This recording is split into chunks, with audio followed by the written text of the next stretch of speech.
vendredi 12 août 2022. Une espérance indestructible. Nous nous retrouvons à nouveau avec vous sur votre chaîne. L'aventure dans la parole. Si les contenus proposés vous font du bien, alors Cliquez sur le pouce et abonnez-vous, c'est en rouge. laissez des commentaires. Et partagez avec vos amis, vos connaissances, partagez la parole. Le texte à mémoriser pour cette semaine, que nous vous invitons une dernière fois à dire avec nous, se trouve dans Romains chapitre 5, le verset 5.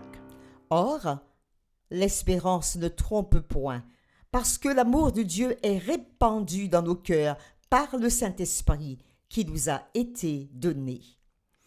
Comme chaque vendredi, nous faisons un résumé et des réflexions avancées. Dans nos séquences précédentes, nous avons vu Le samedi 6 août, en introduction, nous avons parlé de l'espérance présentée dans le Nouveau Testament. Puis, le dimanche 7, Habacuc était préoccupé par la désolation présente. Mais Dieu ouvre ses yeux sur un plus grand aperçu de la situation et il conduit son prophète vers l'espérance. Et il lui dit dans Habacuc chapitre 2, le verset 3, « Car c'est une prophétie dont le temps est déjà fixé. Elle marche vers son terme et elle ne mentira pas. Si elle tarde, attends-la, car elle s'accomplira. Oui, elle s'accomplira certainement. » Et ce message a été donné non seulement à Israël, mais pour le peuple de Dieu vivant à la fin des temps aussi. Le lundi 8 août, nous avons encore parlé de Job qui n'a pas eu de réponse à la question de sa souffrance actuelle. Mais la nature de Dieu a été révélée. Dieu le fit dépasser sa souffrance en fixant son regard vers les merveilles de sa création, en le faisant sublimer dans l'espoir que lui, Dieu, il sait tout, contrôle tout et prend soin de tout.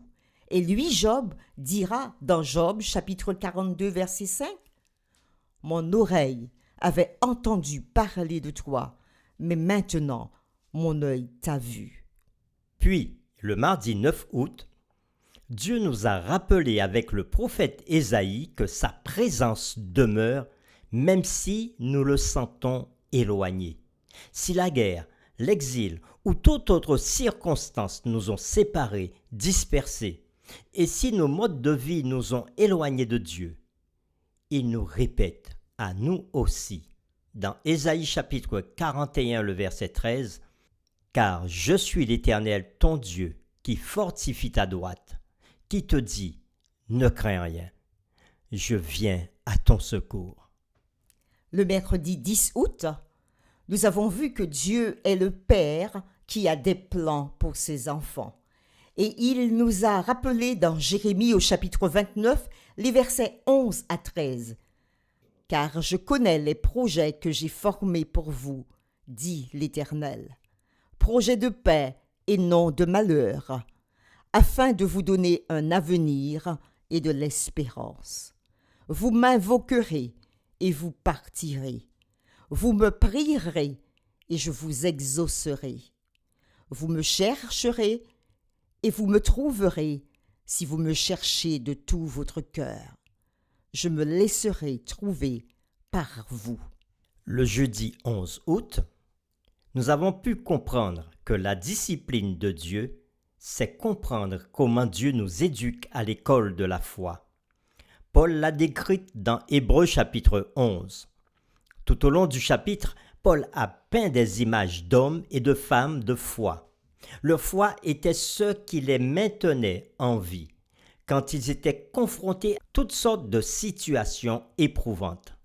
Et puisque tant de gens, avant nous, avaient persévéré devant des obstacles incroyables, nous pouvons aussi courir et achever notre course par une vie de foi. Dans l'éducation de notre Père, sans mortifier nos corps, ni le cravacher, pour vivre dans l'espérance. Plusieurs leçons ressortent cette semaine de notre présente réflexion.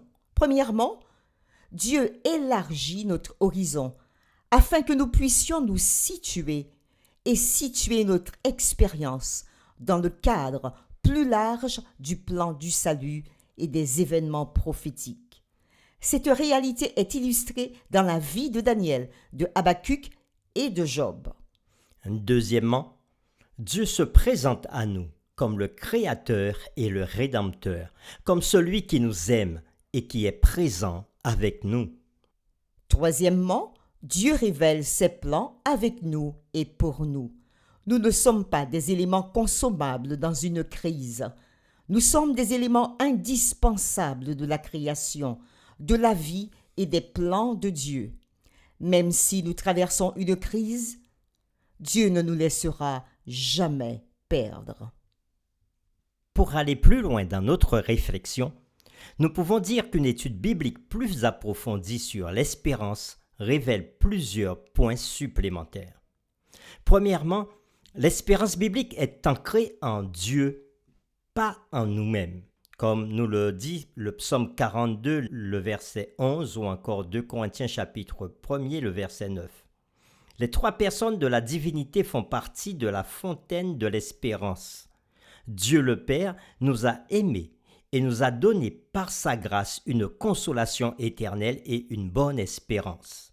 Jésus-Christ et son évangile de grâce sont notre espérance, tel que Paul le dit dans Éphésiens 1, le verset 12. Le Saint-Esprit apporte et maintient l'espérance dans la vie des croyants. Sans Dieu, il n'y a pas d'espoir dans la vie, pas d'alliance, et ainsi nous sommes éloignés de Dieu. Mais en Christ, nous avons tous la même espérance donnée par Dieu à Israël par l'Évangile, tel qu'il est dit dans Éphésiens chapitre 3, le verset 6.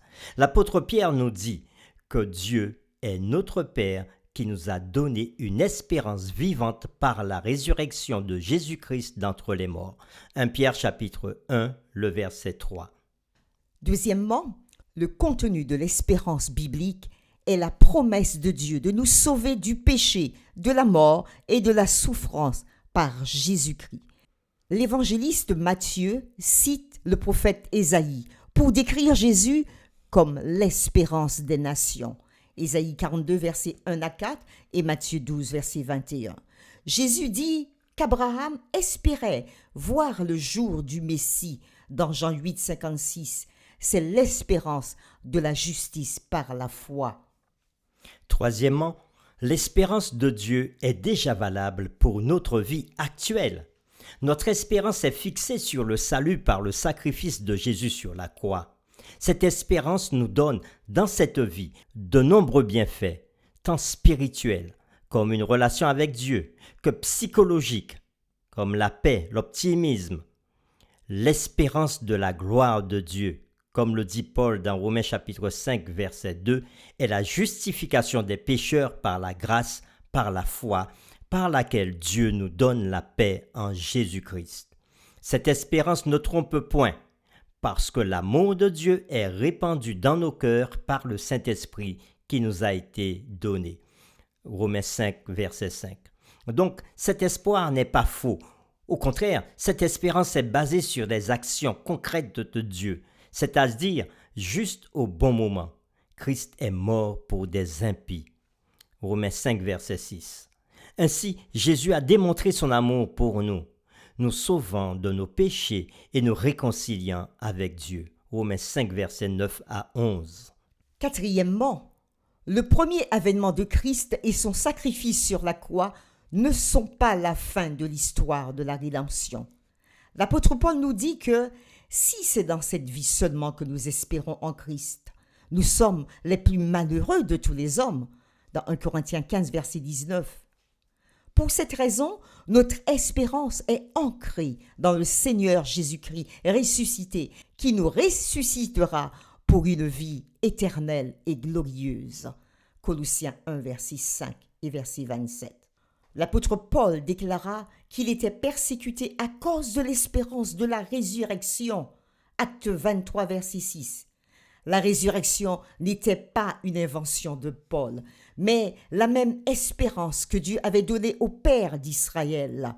Acte 26, verset 6. Selon Paul, Abraham était devenu père d'un grand nombre de nations parce que, contre toute espérance, il crut en espérant. Romains chapitre 4, le verset 18. Confiant dans le Dieu qui donne la vie aux morts et qui appelle les choses qui ne sont point comme si elles étaient. L'espérance de la résurrection sera consommée à la seconde venue de Jésus, qui est elle-même la bienheureuse espérance du chrétien, tel qu'il est dit dans Tite 2, verset 13. Cinquièmement, c'est précisément cette espérance qui avait constitué l'appel, l'identité, l'éthique, la vie et la mission de la nation d'Israël. Cette espérance du salut que Dieu nous offre par Christ a atteint l'humanité par les patriarches, Israël et plus tard l'Église. Comme nous pouvons le voir dans Romains chapitre 15, le verset 4 ou encore dans 1 Corinthiens chapitre 1, le verset 7. Nous participons à la propagation de l'espérance de Dieu à tout le peuple. Dieu avait promis à Ève que sa postérité sauverait le monde, dans Genèse chapitre 3, le verset 15. Dieu promit à Abraham que les bénédictions et le salut pour les nations viendraient par lui, c'est-à-dire par sa semence, dans Genèse chapitre 12, verset 3 et verset 7. Dieu promit aussi à David que sa postérité resterait éternellement sur le trône. Romains chapitre 15, le verset 12. Et sixièmement, Paul invoque l'espérance dans sa bénédiction sur le peuple de Dieu au milieu de la souffrance. Et il dit que le Dieu de l'espérance vous remplisse de toute joie et de toute paix dans la foi, pour que vous abondiez en espérance par la puissance du Saint-Esprit. Romains chapitre 15, le verset 13. L'espérance sert de casque dans l'armure du chrétien. 1 Thessaloniciens 5, le verset 8. Nous terminons avec cette pensée de l'auteur Ellen White dans le livre Patriarches et prophètes. Elle dit ceci: dans la vie de tout homme, il y a des périodes de profonde dépression, de découragement total, de jours où la tristesse nous envahit et il nous semble impossible de croire que le Seigneur est encore le bienfaiteur de ses enfants. Des jours où les tourments nous accablent, si bien que la mort nous semble préférable à la vie. C'est alors que beaucoup perdent leur confiance en Dieu et sombrent dans le doute et l'incrédulité. Si à de tels moments nous pouvions discerner la signification des voies de la providence, nous verrions alors des anges s'efforcer de nous délivrer de nous-mêmes et essayer d'affermir nos pieds sur un fondement inébranlable, plus solide que les collines éternelles. Une foi et une ardeur nouvelle animeraient alors tout notre être. Notre série « Une espérance indestructible » est terminée. Nous vous donnons rendez-vous avec la nouvelle série « Voir l'invisible ». Nous vous invitons à prier avec nous. Seigneur, nous vivons tous des moments de profonde dépression, de découragement total.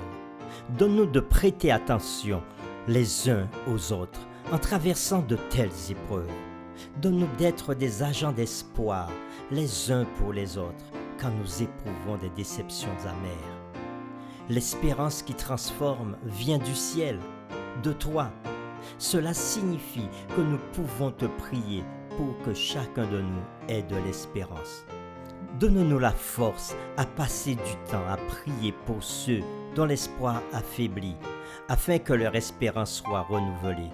Donne-nous de partager l'espoir les uns avec les autres pour se soutenir dans les moments de désespoir. Et comme tu nous as dit avec Ésaïe le prophète ou encore Jérémie, tu seras présent, toujours présent avec nous dans nos moments de doute pour nous fortifier, pour nous relever. Nous te remercions pour cela et nous te prions au nom de Jésus.